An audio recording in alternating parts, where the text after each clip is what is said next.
Chapter 10, Yellowstone National Park. I hooked up with the man I literally passed on the street when I was in London for the Summer Olympics. I had been in Montreal for a comedy festival with a bunch of friends when I casually mentioned the Summer Olympics were only a 6-hour plane ride away. Dave Grohl was guest hosting my show the next week, so there was no reason I had to go back to LA. Everyone at dinner stopped what they were doing, and Sue put her hand on my hand. Chelsea, that's a long flight to a foreign city that is going to be filled with tourists because of the Olympics. Are you sure you're thinking this through? Sue, is there a reason you're talking to me like I'm an 8-year-old? I asked her. Yes, Chelsea, there is, because you act like an 8-year-old. When you travel alone, disaster ensues. You can barely use your phone or a computer to gather information. And if you get into a jam alone, which you will, there's a chance you could die. I wasn't even serious about going to the Olympics, but after that conversation, I left on the next flight to London. I was staying with my homosexual friends Kevin and Brian, who had several other house guests visiting for the Olympics, all over the age of 70. It was more ridiculous than I could have ever imagined. We all went to a pub for dinner on the first night I arrived, and the main topics of conversation were hip replacements, osteoporosis, and Alzheimer's. When we were all home and ready for bed at 9 p.m., I realized I was staying at the best exotic Marigold hotel and needed to get some air. I was walking through their neighborhood, Bloomsbury, and locked eyes with a man, a big one. I passed him, stopped, and then turned around. He had stopped and turned around too, so we stood there on the street staring at each other. I took a few steps toward him, and my mouth got away from me before I could figure out anything better than, "What's up?" "You." "Would you like to buy me a drink?" I asked. "I would." He didn't buy me a drink. We walked 2 blocks back to his place, and he made me a drink. Then we had the most outrageously sexy sex I've ever had. I could never do this incident justice by trying to paint a picture, so I won't, because 1, this isn't 50 Shades of Grey, and 2, I hated that book. We had sex, danced, had more sex, and danced some more until the sun came up. Somehow, in between the time I met him and got to his place, I learned how to dance. My body was moving in ways it had never moved before, and I, Chelsea Joy Lately, had rhythm. It was the strangest night of my life, and the most intriguing part was that we barely spoke a word to each other. He only really spoke while we were having sex, which I love. He had new material all the time, a nice respite from my last relationship with a man who had used one phrase over and over during sex. "What you're doing feels so good." "No shit, Sherlock. Obviously feels good. I'm the one with your erection in my mouth." I appreciate a little more originality under the sheets, and my Englishman had it. It was the kind of sex that you almost don't have to participate in, the kind of sex that just happens to you. This continued for a week straight. I would get back to Kevin and Brian's house for dinner after whatever Olympic event I went to that day, and then I would very seductively sneak out of the house after everyone went to bed. Why a 37-year-old adult was sneaking out of a house filled with people who weren't even related to her made no sense at all. I went to London for what was supposed to be 3 days, but turned into 8. I spent most of the Olympics watching tennis, and When Serena Williams won the gold medal, I decided that my time there was over and that I would leave the next day. Side note, I believe Serena Williams is a man. I went over to my London lover's house for the last night, and at 6 the next morning I told him I would be going back to Los Angeles later. It was a pleasure making your acquaintance, I said as I got my things together. Later, as I was walking out, I asked, "By the way, what is your name?" "Benjamin." "I'm Chelsea. I left my number in your bathroom if you ever come to Los Angeles." And then I walked out the door and seductively sauntered up the street to Kevin and Brian's. My whole body was tingling, and I felt like a sexual dynamo. Kevin was in the kitchen when I came in the front door.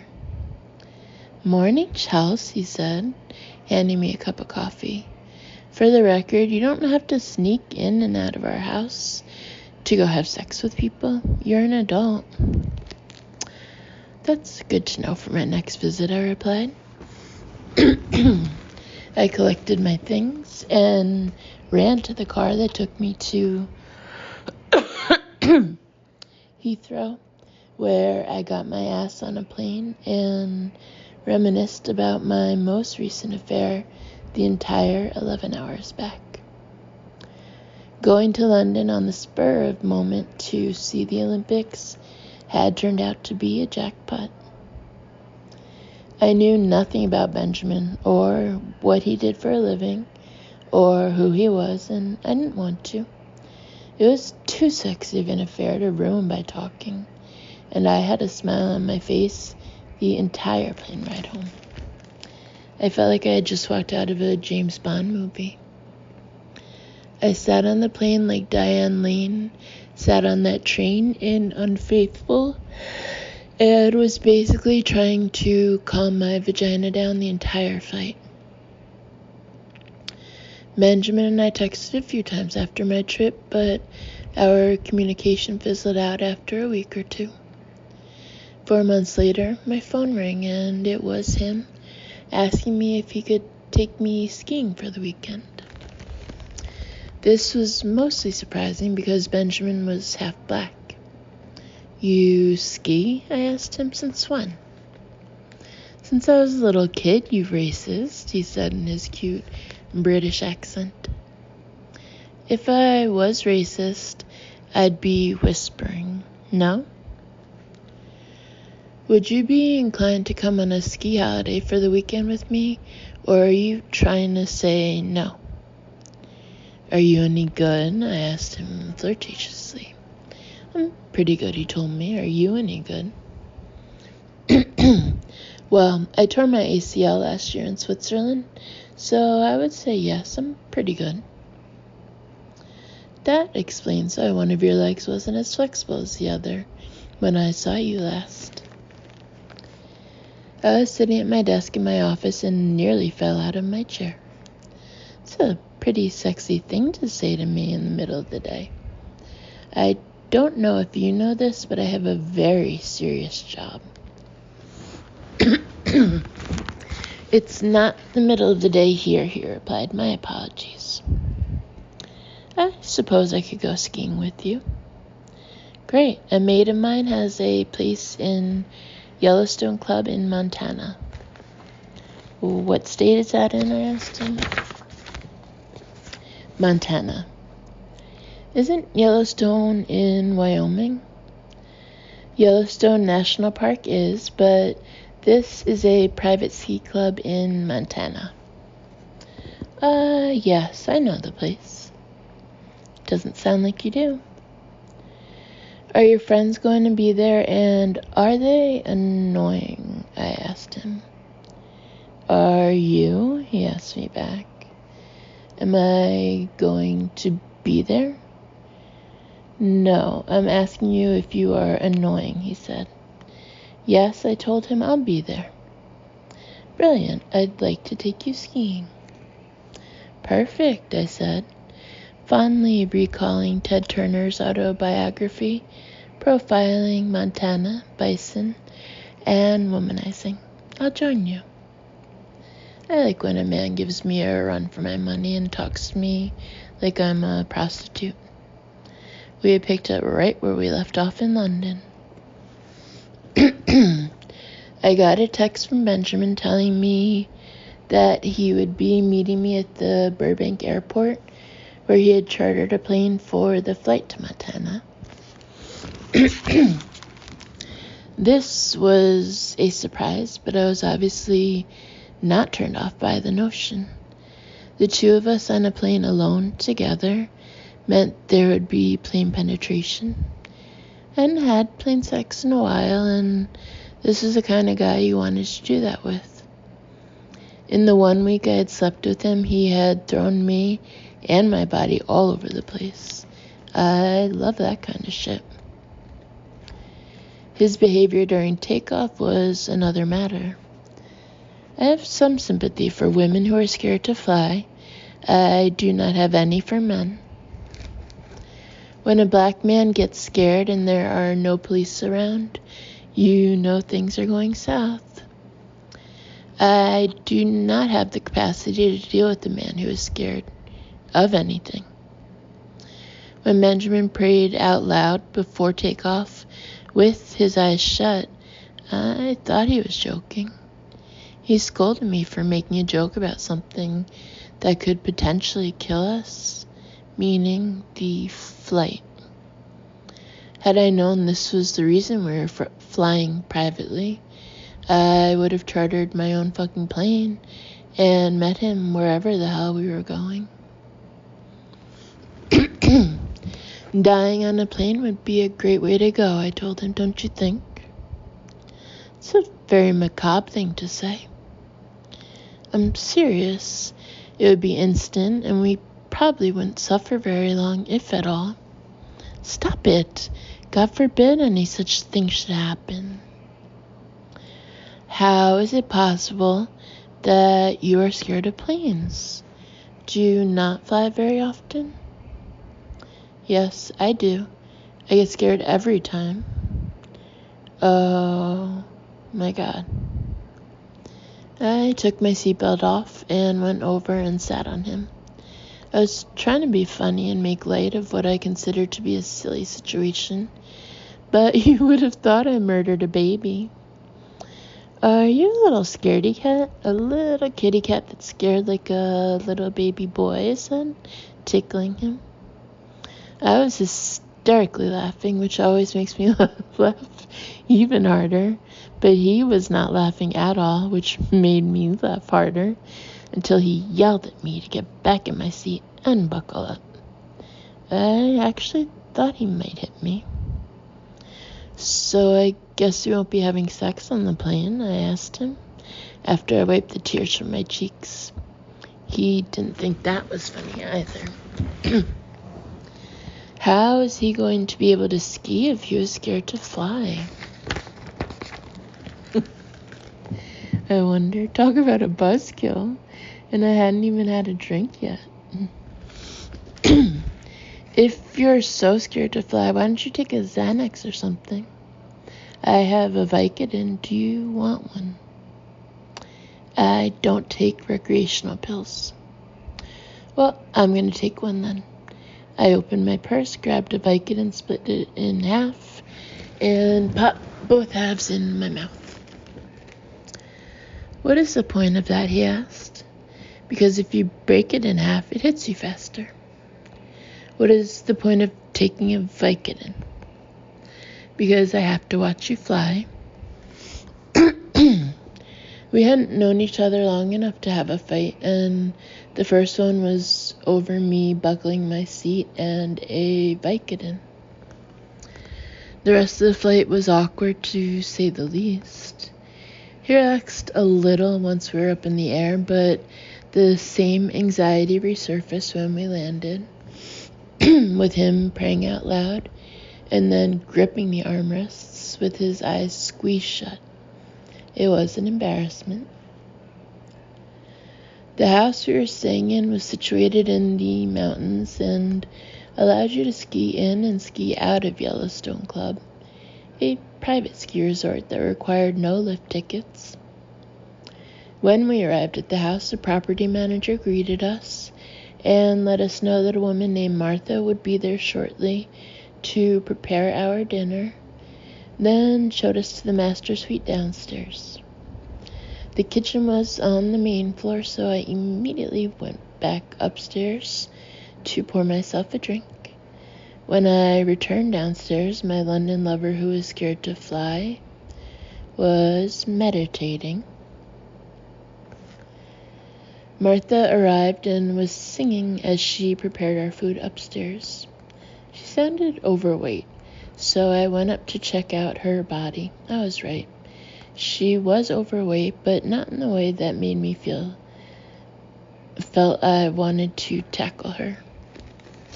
When I came back downstairs, Benjamin was still meditating, so I called lesbian Shelley in LA and asked her to let me FaceTime with Chunk. I guess that means things aren't going so well. Well, he's scared to fly. What do you mean he's scared to fly? He's scared to take off and land, I whispered. Like, fists closed, praying, scared to fly? Oh my gosh. And now guess what he's doing? Crying? Meditating. No. Shelley was laughing for what became an irritating amount of time. Could I please talk to Chunk? I asked her. As I was midway through talking to Chunk in the annoying baby talk voice I use with him, Ben walked in the room with a bottle of wine and sat down. Chunk was licking the screen on Shelley's iPad, and I was kissing my phone. I said goodbye to Chunk and explained to Benjamin that after I saw him meditating, I decided to calm my dog. Would you like a glass of wine? He asked me. Wine is completely wasted on me. It makes me sleepy and gives me a headache, but at that point, either option was more palatable than what was happening. I think it's rather cute that you were on the phone with your dog. I wanted to tell him I thought it was rather cute that he meditated, but I would have been lying. I was trying my hardest to get the negative thoughts out of my mind while he penetrated me, but it just wasn't the same as when we were in London. I could deal with the meditation, but I knew we wouldn't be able to get past the flying issue. I was very concerned about what kind of skier he would be, and I knew I would be turned off even further if he wasn't better than me. I took his Xanax and went to bed. The next morning, he tried to wake me up at 7. I can't get up now, I told him. I need to sleep more. You go ahead and I'll call you when I'm up and we can meet on the mountain. I don't like to be woken in general, and I certainly don't like to be woken up at 7 a.m.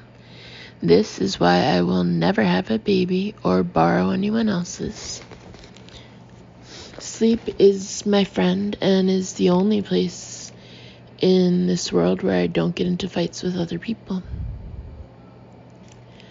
I woke up around 10 and grabbed an energy drink out of the fridge upstairs. Then I came back downstairs and put all my ski gear on. I felt quite independent getting my ski socks, long underwear, ski pants, and boots on all by myself. Usually I require some help in this department. I called Ben, who gave me instructions to take a hard right out of the house until I came to a run called Rocky Mountain Fever. Then take that to the base of the mountain. Once there, I would take the main chairlift up, and he'd meet me at the top of Rocky Mountain Fever. Do I just grab a lift ticket at the bottom? I asked him. No, this is a private club. There are no lift tickets. Right. Okay, I'll see you in a little bit. I looked outside to see where the path was to get down from the house to the mountain, and didn't see any. No worries, I thought. I tossed my skis down the side of the hill, positioned my poles so that they were parallel to the snow, and slid my ass down the hill. Once at the bottom, I put on the knee brace that was required after my knee surgery, clicked on my skis, and I was off. I'm pretty amazing, I told myself as I sashayed down the mountain. It was very unlike me to be this independent. Not only was I unafraid of skiing without a partner, I had no anxiety about being able to navigate my way around the mountain in order to meet up with Ben. I had my phone, my fearlessness, and 2 single Fritos I had stashed in my jacket pocket in case of an emergency.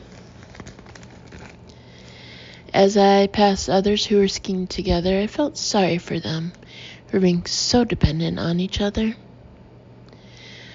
Once I was able to eye the base of the mountain and the main chairlift, I felt elated. I skied right down and made a sharp left to cut into the singles line. Single sexy skiing, and headed south, I thought. I saw the run at the bottom. Here we go. I'm doing it and living it. You go, girl. When I had advanced far enough in line to actually board the lift, I shimmied up to a couple and asked if I could share their chair. Lift ticket? The ski lift operator asked me when we got to the front of the line. What do you mean? I asked. Lift ticket, he yelled over the noise of the machinery. I don't have a lift ticket. I've been skiing here for 2 days, and no one has asked me for a lift ticket. That was a lie. I'm staying at... I had no idea whose house I was staying at. His house is up there, I motioned uphill. He's a member and I'm his guest. The couple I was hoping to tag along with had already moved on to the chairlift and left me behind. People behind me in line were shuffling past me. Realizing long before I did that my argument was futile, and without a lift ticket I was not getting up the mountain. In an effort to use my fame as a form of expression, I took off my safety helmet. At this juncture, it dawned on me that I was humiliating myself. I dejectedly shuffled my skis in the opposite direction of the lift, through the skiers who were all in line to get on the lift, who all had lift tickets. This involved what is essentially referred to as cross-country skiing, something I loathe. Once I got to the back of the line, it was a pretty clear shot to the main lodge in sight. Someone there would surely be able to help someone like me. Trying to maintain the day's spirit of self-confidence and self-reliance, I reminded myself that I was a grown woman who could handle this. I took my skis off and lumbered through the front door. Hi, I said to the woman at the front desk. What's the deal? Hi there, she responded cheerfully. How can I help you? Well, I'm staying at a house in Yellowstone Club, and I was told we didn't need any lift tickets here to ski. Is that correct? I don't really know. You're in Big Sky. What is that? Big Sky, Montana.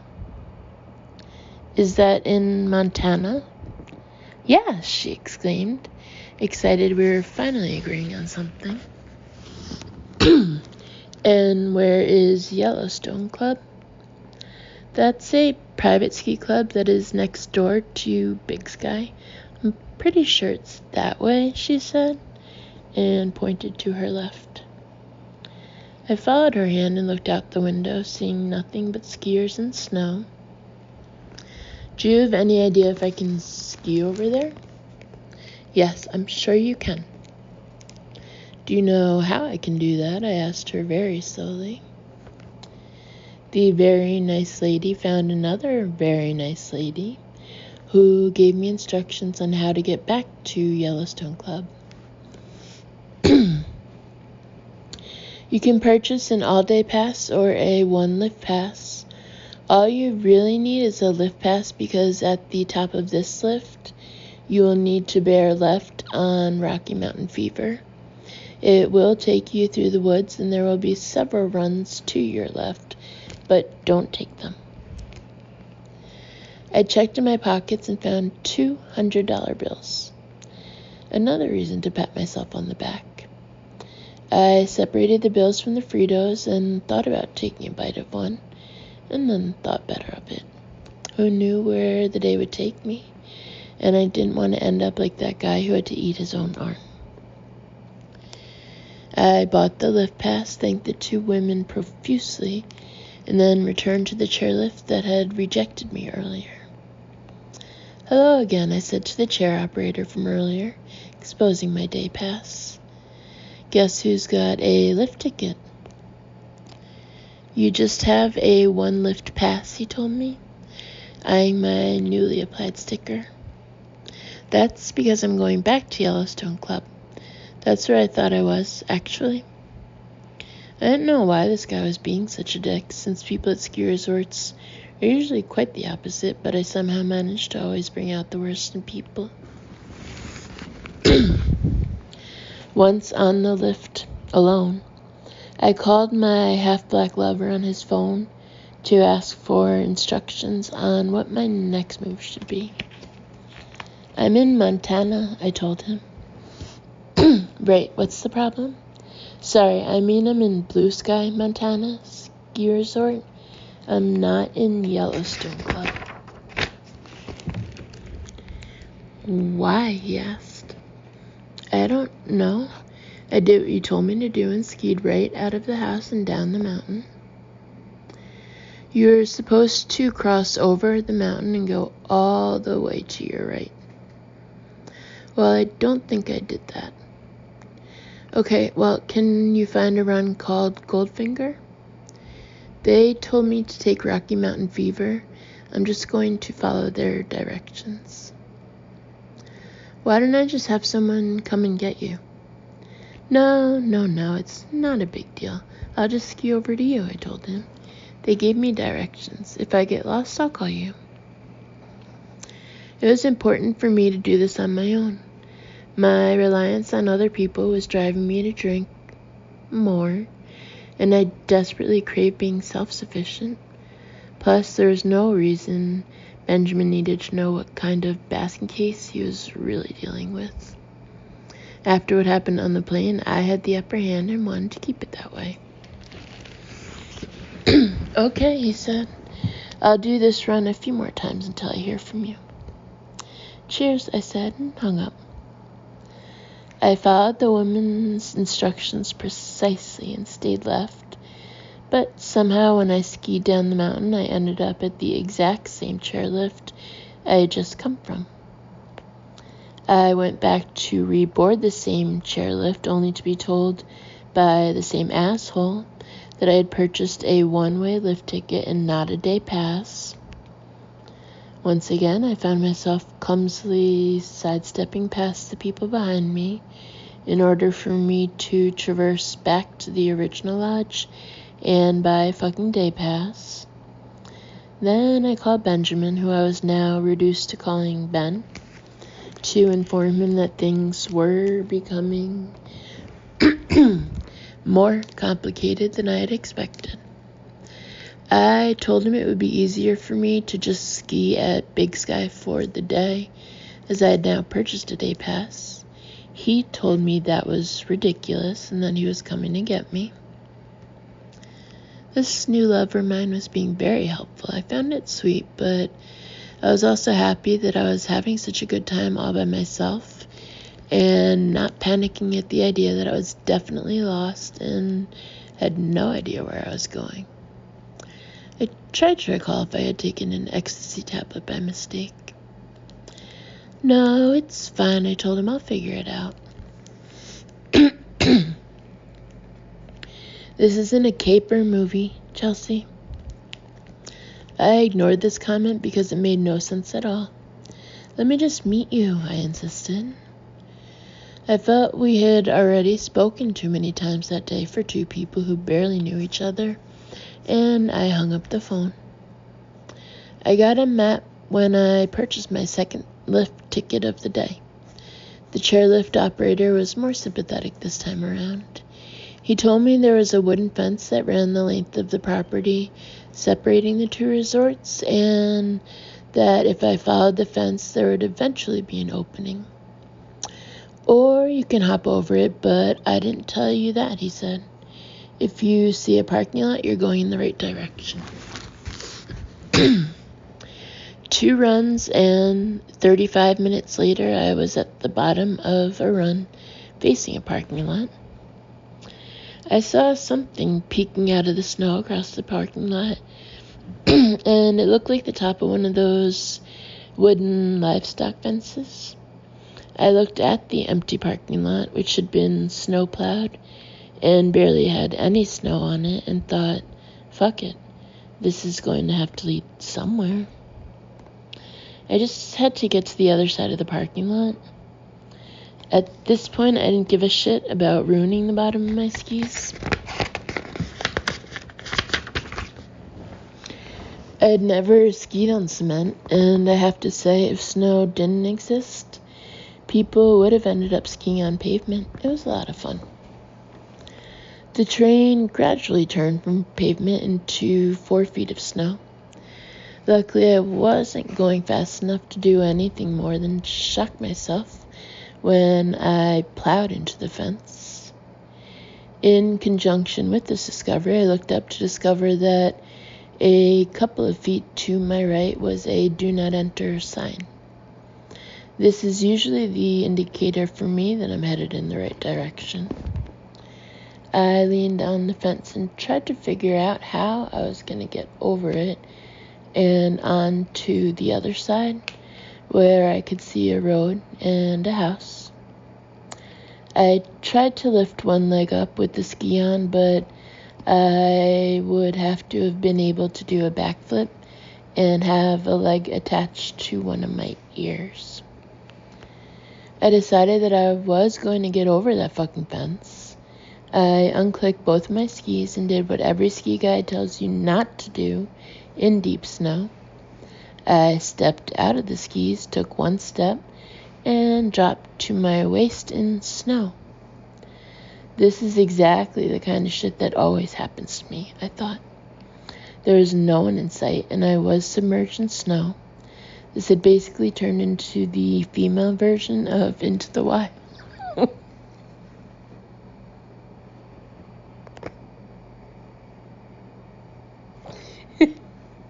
Into the Wild.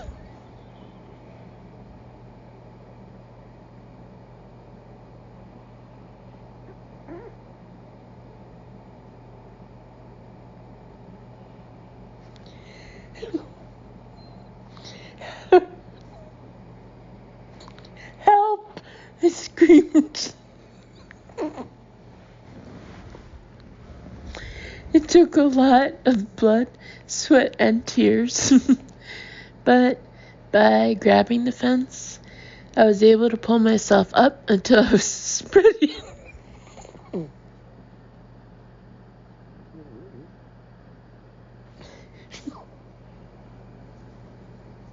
Side note. This is like... This reads either like the story of my life or the story of my life when I'm dreaming my own real dreams, which I haven't in a while. But I have known the feeling that Chelsea must have been feeling at that point. Not just many times throughout my life, but it's a story of my life. Anyway, and a side note. It took a lot of blood, sweat, and tears, but by grabbing the fence, I was able to pull myself up until I was spread-eagled face down on the bottom wooden beam of the fence. From that position, I grabbed both skis and poles and tossed them as close to the road as I could. Then I managed to maneuver myself so I was sitting on top of the fence. I took stock of my situation. There's about 6 feet between me and the snow-plowed road. I had to get myself from the fence to the road without drowning in the snow. I lunged as far forward into the snow as I could. I landed face first, but close to my poles, which I used to get myself up. I then trudged onto the road. I looked around for somewhere to sit, but there wasn't a chair in sight. So I just fell over on my side in the middle of the road. And lay there like a melting snow woman. I tried to think of a worst experience I had in life, and all I could come up with was this James Franco art exhibit. I collected myself and stood up. I wiped all the snow from my body and my ski bindings. I made sure my boots were secure, and then I got my shit together. Through the trees on the other side of the house, I could see people skiing. It was clear what needed to happen. I pushed off with my pole.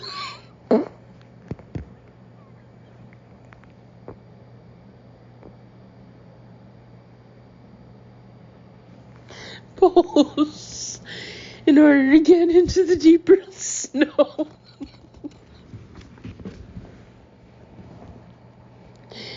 And once I hit it, I took off to the backyard of this person's house. Going past all their back windows rather fast.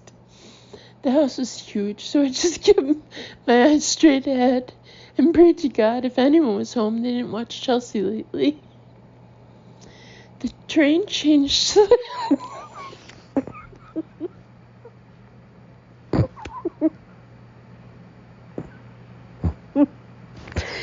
slightly.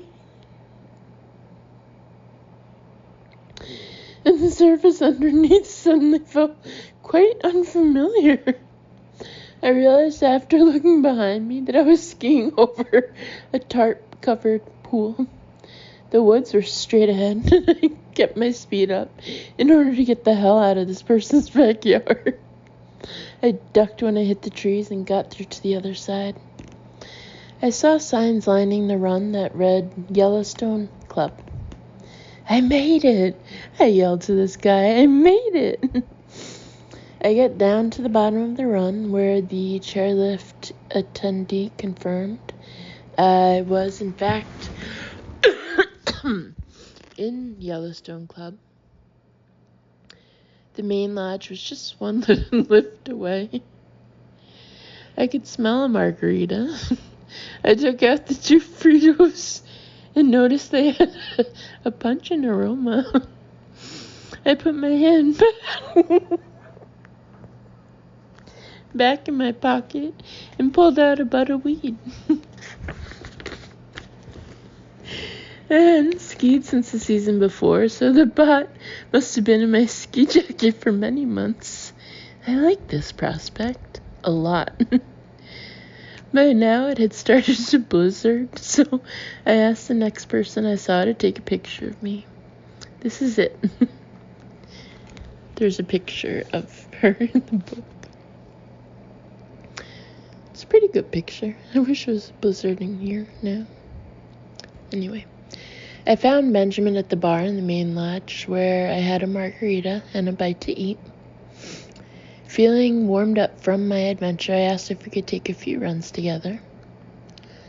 Benjamin was very concerned about me, and knowing what I knew, I felt he had every right to be. I gave him the breakdown, which was wildly amusing, especially since the outcome was so positive. Once we were back on the chairlift to go to the top of the mountain, Benjamin went radio silent. "What's your story?" I asked, as I saw his fists close.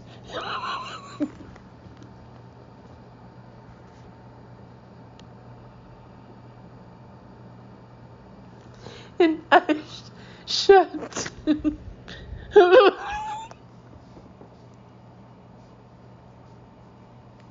Uh-oh.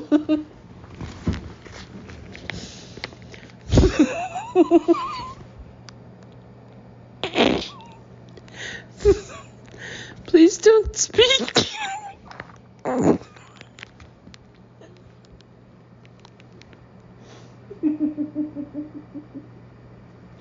Until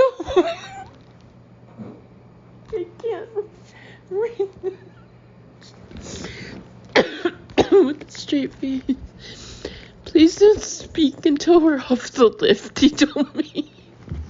"You've got to be kidding me," I said. "What's the problem now?" "I'm scared of heights, Chelsea." "I'll be fine once we're off the lift." "Why would someone who's scared of heights go skiing?" "I like to face my fears, Chelsea. Please stop talking." "No problem." We had just gotten on the lift and had at least 20 minutes to go before we got to the top. Having had a long history with myself, I knew if I had found a bud in one pocket, there would be a lighter in another pocket, and you know what? I was right. I took the little map I had grabbed earlier, ripped it in half, and rolled myself a joint. Benjamin didn't say a word until we got close to the top, which he must have sensed because he opened one eye to confirm our location.